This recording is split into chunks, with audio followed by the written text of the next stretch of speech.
says, your immersive experience has been hijacked. It is highly recommended that you disconnect.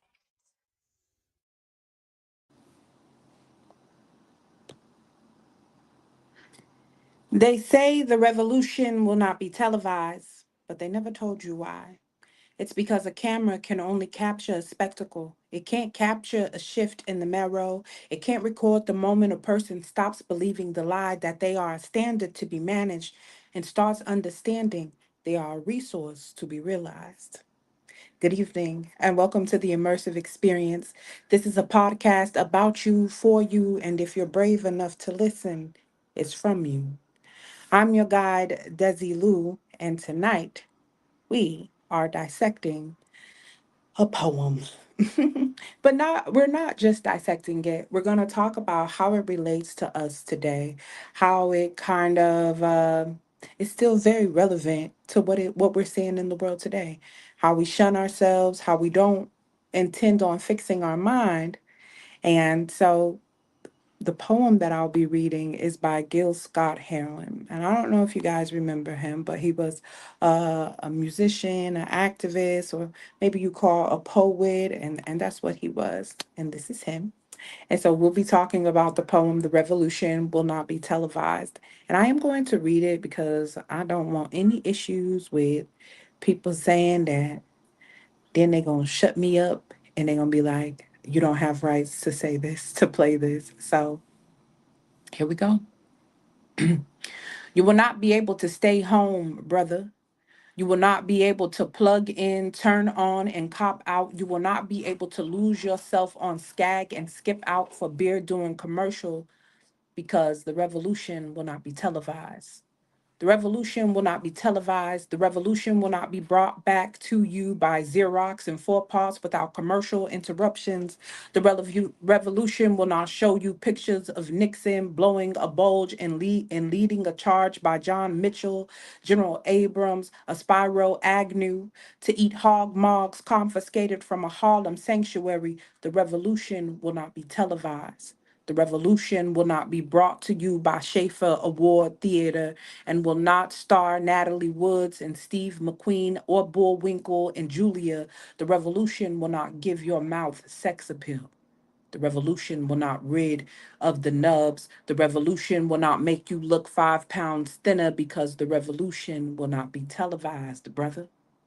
There will be no picture of you and Willie Mae pushing that shopping cart down the block on a dead end run or trying to slide that color TV into a stolen ambulance. NBC will not be able to predict the winner at 8:32 on report from 29 districts. The revolution will not be televised. There will be no picture of pigs shooting down brothers on instant replay. There will be no pictures of pigs shooting down brothers on instant replay. There will be no pictures of Whitney Young being run out of Harlem on a rail with a brand new process. There will be no slow motion or still lives of Roy Wilkins strolling through Watts in a red, black, and green liberation jumpsuit that he has been saving for just the proper occasion.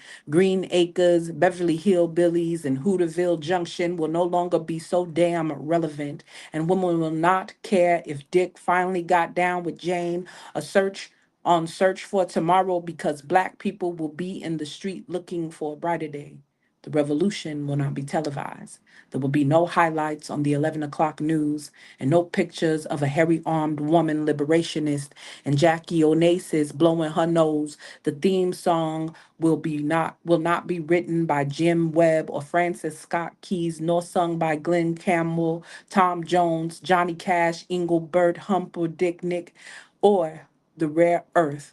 The revolution will not be televised. The revolution will not be brought back after a message about a white tornado, white lightning, or white people. You will not have to worry about a dove in your bedroom, the tiger in your tank, or the giant in your toilet bowl. The revolution will not get better with Coke. The revolution will not fight germs that may cause bad breath. The revolution will put you in the driver's seat. The revolution will not be televised, will not be televised, will not be televised, will not be televised. The revolution will be no rerun, brothers. The revolution will be live. And that is the poem by Gil Scott. Now, the reason I wanted to talk about this poem is I just felt that it relates very heavily to all the things that we're seeing today in the world. And when he was talking about the revolution, I know a lot of us might have a misconception of that. He was telling us that it wasn't going to be on television. But that's not what he was saying, because what we can see is that the revolution is being televised. We are being able to see cops shoot down brothers on instant replay. Cops shoot down brothers on instant replay. You understand what I'm saying? And not only brothers, they shooting down a lot of people. You understand? But what he was talking about is the reformation of your mind, the changing of your mind. That's not going to be televised. And that's what I stated in my introduction when I was telling you all that it's a shift in your morrow. It's not something that you could capture with the camera. You can't capture that. You can't capture the moment that you decide, like, hey y'all, I'm really finna stick to this. I'm really about to do this. And so it's about the education of the things that police you. And we don't have that education. A lot of education that we do have was handed down to us by school systems, by things that we were told that we were needed.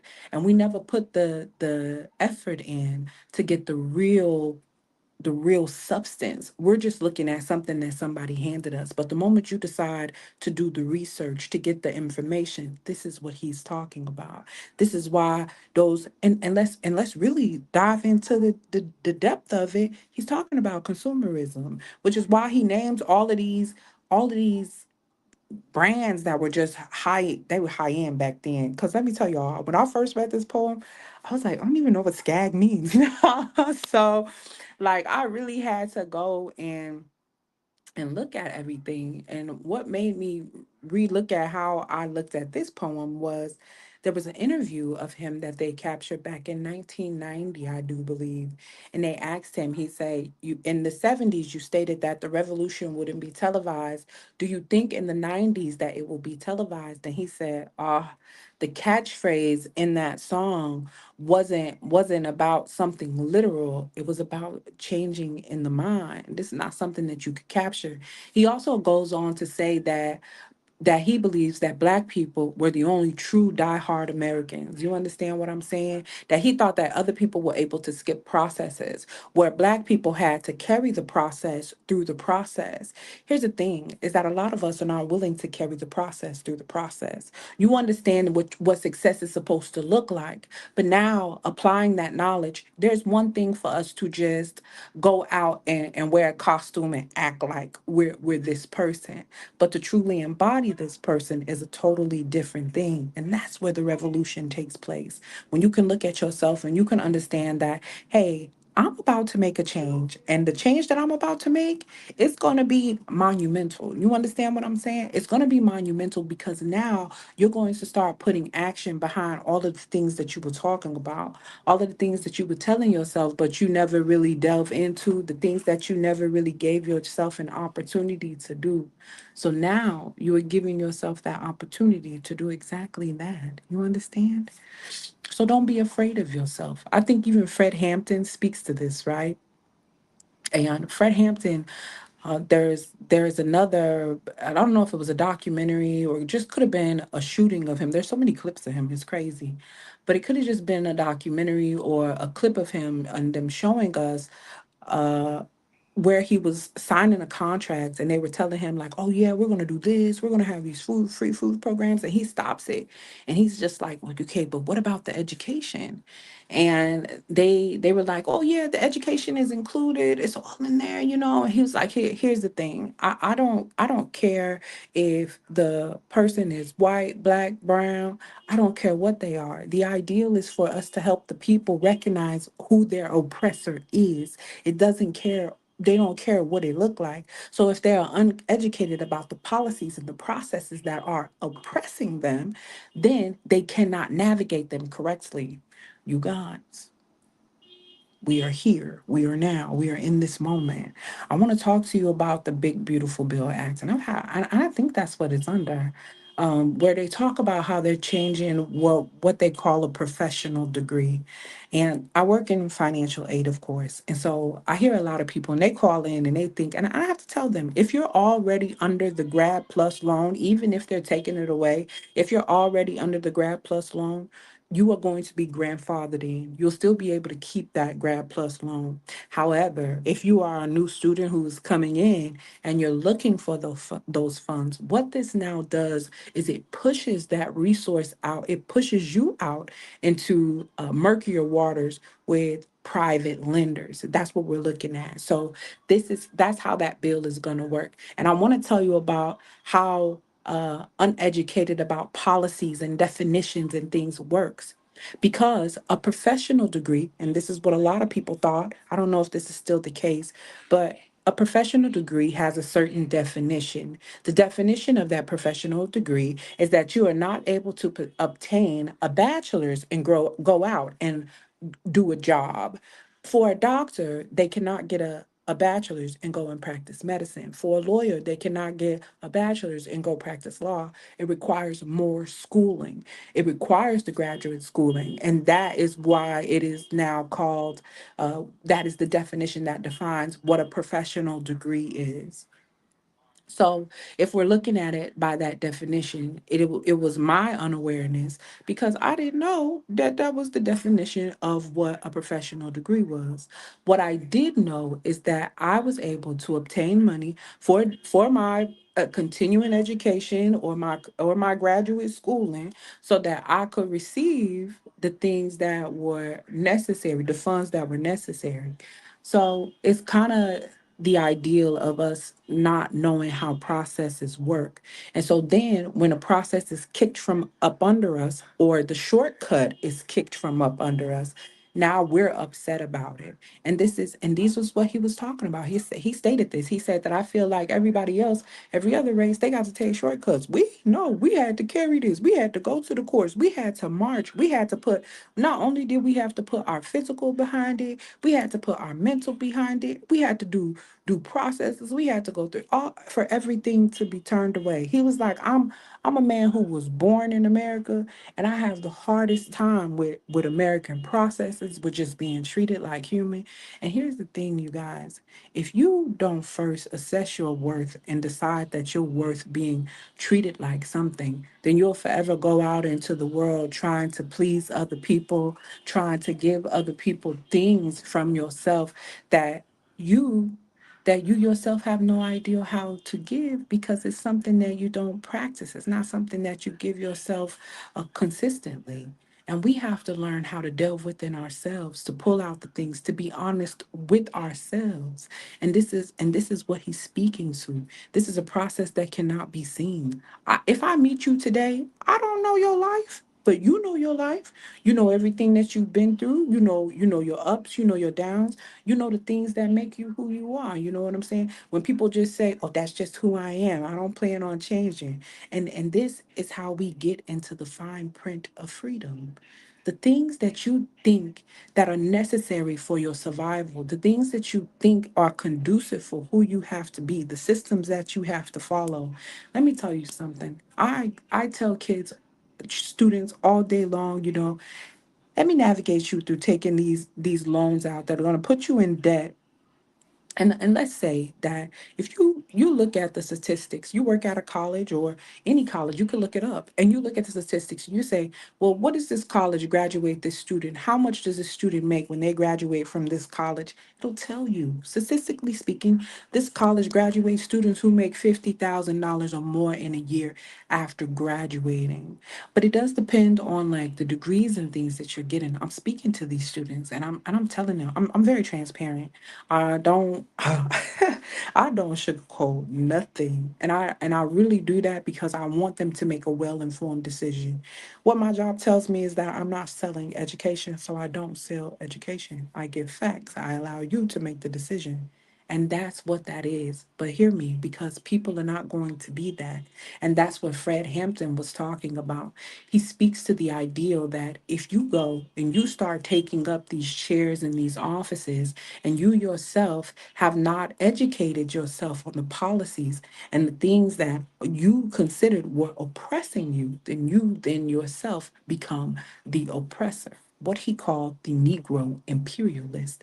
He said this is neo-colonialism. You understand what I'm saying? And neo-colonialism means that you have a population who is not educated about nothing about themselves, about the policies that they follow, about the laws that we follow. And let's be for real, we understand 1% of our rights as citizens. We understand that we can vote. We can vote, but you also have the right to do all of the other things that we talk about. You could rally, you could go ahead and you can get petition signed, you could get laws, you could do some things. You have a voice, but you have to understand how that law works, how the Constitution works, how all of these things came into play. You could see history repeating itself, but then you refuse to go and get more to learn history so that you could navigate it, so that you could navigate the pattern. Because trust me, the answers are already out there. You just have to go and look at them. And the reason that we don't see the fine print of freedom is because we have been conditioned to believe that these are things that are necessary to our survival. They don't tell you how the economy plays on your scarcity, how you build who you are from your ghost, from your lack of, from the scarcity in your life. Or because you didn't get enough love, now you go out and you're looking for other things. You look for the approval and fulfilling the American dream and becoming all of the things that you never really thought that you could become. And that's why you have to motivate yourself. That's how you have to be able to see the things. It's one thing to sit on the couch and root the people on who are protesting in the streets, but it's another thing to be protesting in the streets. You understand? There's a difference. That's what they ask. They say, I think, well, I can't remember, but it asks the question is basically is like, what's the difference between um, a dream and a plan or something of that nature, and they state that it's action. It's your ability to actually get up and do. And that's what you have to do. You have to change your mind about what you're willing to do. We have so many stipulations about the things that we're not going to do or what we would like to do or the things that we would like to see from ourselves. But we don't hold ourselves to the standard that would give us the things that we are trying to see within ourselves. So if it's something that you're looking for, then you have to start here. But once you start here, then it'll reflect everywhere else.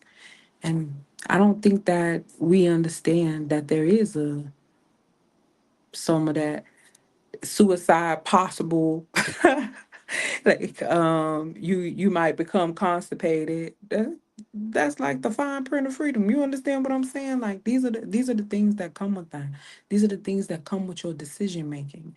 Although someone may have persuaded you, what they'll tell you is that no, you made the choice. This is how we self-perpetuate. And these are the things that we already know that we shouldn't be doing. What they tell you, oh, when you know better, you do better. Lies. When you know better, you you keep doing the same thing. That's what you do. And that's what they call insanity. And that's why America could be one big pharmaceutical type of you dig, because y'all all crazy anyways. You're just out here doing the same thing that you've been doing. And the thing is that a lot of us refuse to understand history. Everything that's happened in politics right now has already happened. You understand what I'm saying? That's how you got the amendments in the Constitution. This is where the farmers came together, and this where John Hancock was like, yeah, let me go ahead. We finna go ahead and put our signatures on there. That's what we about to do. Thank you. Thank you so much, No Limit Recovery, for joining. I think this is a good segment. If you haven't heard of No Limit Recovery, you should definitely go and follow them. If you're seeing their at there up on the screen, they are a faith-based organization that help recovering addicts through dramatization.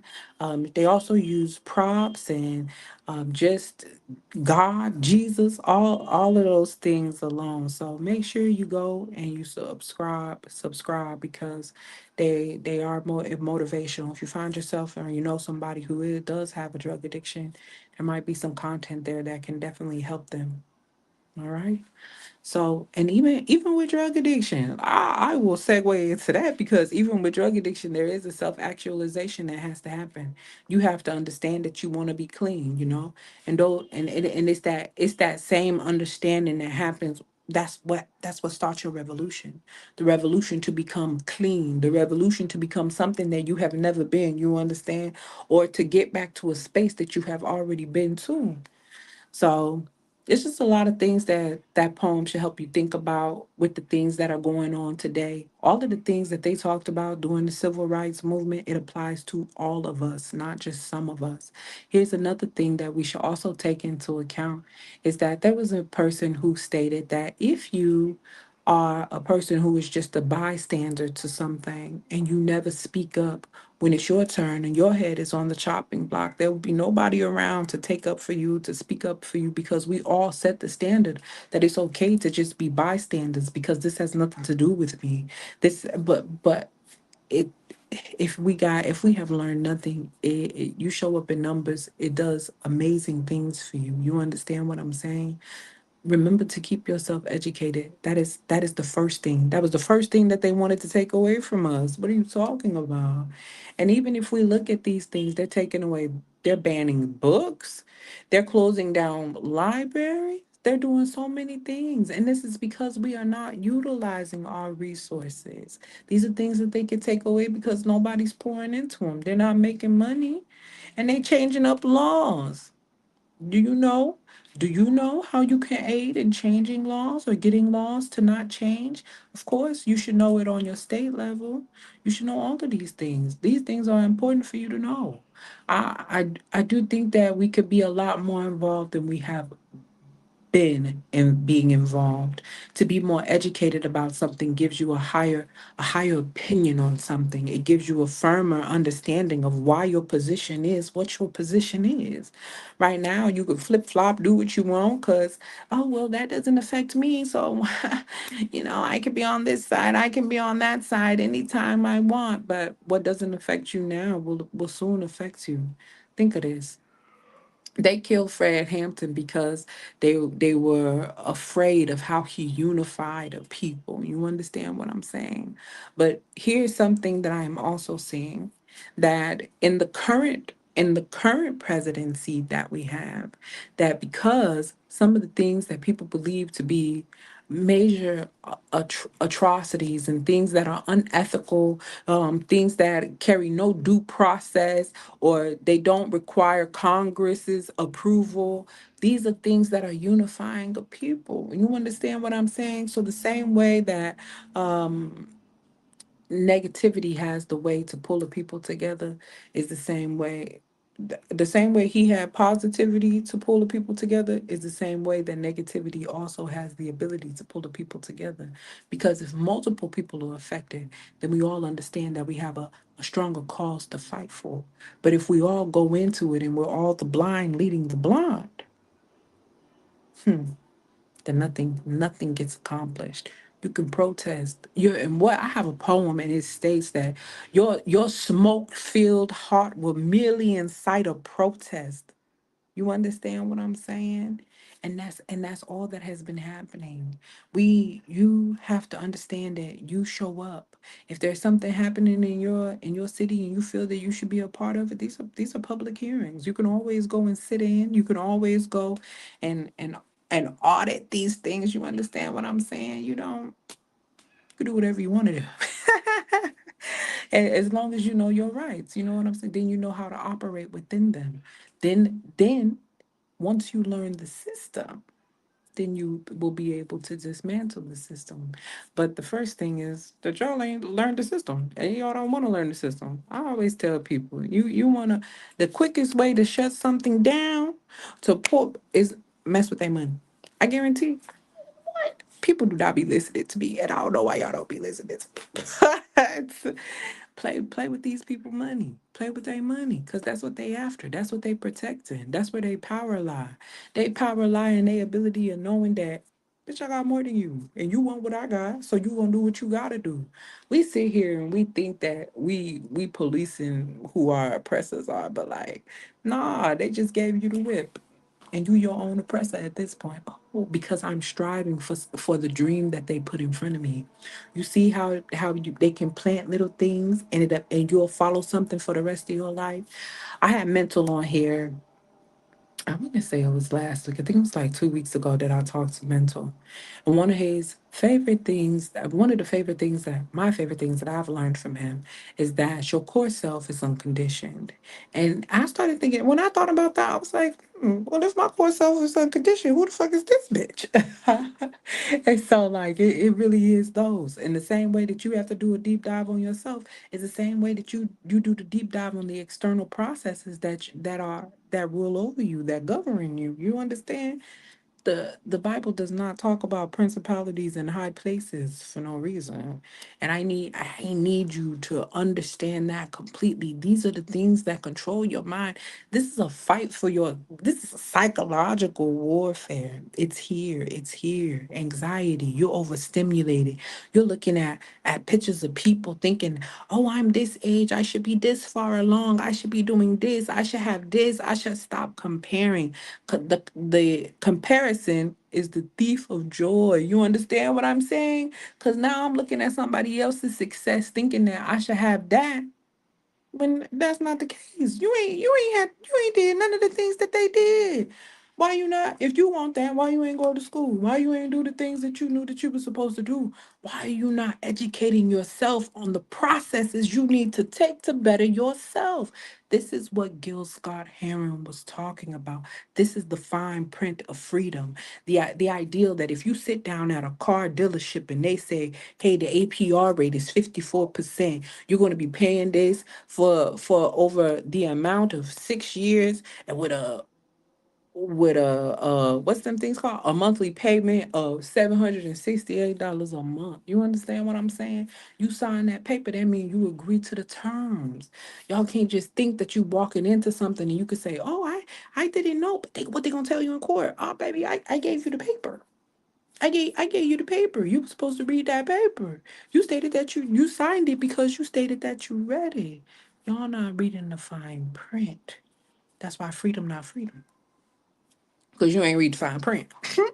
So that's really what I got from everything that I've been reading, that I've been looking into. I mean, it's really big. It's big. It's big when you think about it. To take the ideal that the revolution will not be televised because it is internal is something bigger than I would have imagined. Because for me, I'm thinking, yeah, they ain't gonna put this on TV. They can't. They can't put it on TV. They can't do it. But you can. I think there are so many different ways for us to express ourselves these days, for us to allow people to see things, to start up services that are necessary to the communities that we live in. You see an opportunity to give a resource. Don't let history scare you.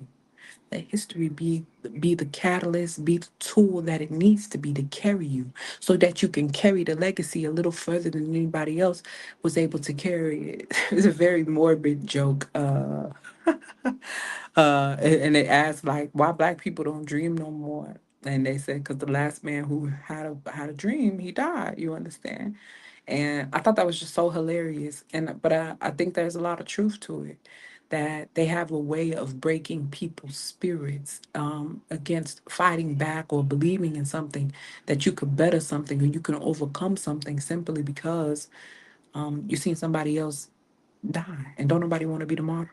I don't want to be the martyr for a bunch of stupid folks. I don't want to do that. Jesus did that already. Fuck you talking about? No, no, no. Like, not my thing. It's not my vibe. So in order to keep myself from being that person, the ideal is to keep studying the history, to keep looking at the patterns, to understand what I'm looking at. And if I can understand what I'm looking at, then I can find a more solid solution for the issue. not to just think about it in color, not to just hold certain people accountable because, oh, but think about it, it's the first person. Yeah, you the first person to play the game the way they had to play the game. That's what you're the first person. And I don't give a fuck about that. Ain't no real congratulations for that shit. Do something different. You understand what I'm saying? And that's the only way you break the cycle. We talk about generational curses where there are economical, generational economic curses, possibly. You understand? That business follows the life that we lead. The same, if you ever read the Willie Lynch letter, the same things that the Willie Lynch letter talk about is the same way that the economy is still ran. You understand? The ideal to divide and conquer. They tell us that united we stand, divided we fall, but all we got is a whole bunch of division. So even the slogan is a little it's a little iffy for me, you feel me? So I just I just want to tell you that this is that ignorance is definitely bliss, but to obtain knowledge is a responsibility. So the moment that you go out and you decide to obtain that knowledge, that is the moment that you acquire the responsibility that comes with that knowledge. And I hope you guys carry that knowledge well. I hope you carry the responsibility well. However, thank you all so much for tuning in to the immersive experience. I hope you guys take something away from this, or that it was useful in some form or matter. I don't really know. But if you haven't and you don't know who Gil Scott-Heron is, make sure you look him up. Like I said, this is the age of information. There's no reason for you to be uninformed. You're uninformed because you don't want to know. And if it's something that you really, really want to know, then you'll go and know it. But for next week, I will have JT Leaf back here. I don't know if you guys saw the first interview I did with him, but he'll be back and he'll be updating us on some of the things that he's doing now, some of the projects he has, some of the businesses that he's doing as well. So I hope to see you guys here back on Sunday. And we'll be talking to him. I have some questions ready for us. Thank you so much for tuning in to the immersive experience. And remember, the revolution will not be televised, will not be televised, will not be televised. And there will be no reruns, brother. The revolution will be live. Have a good night.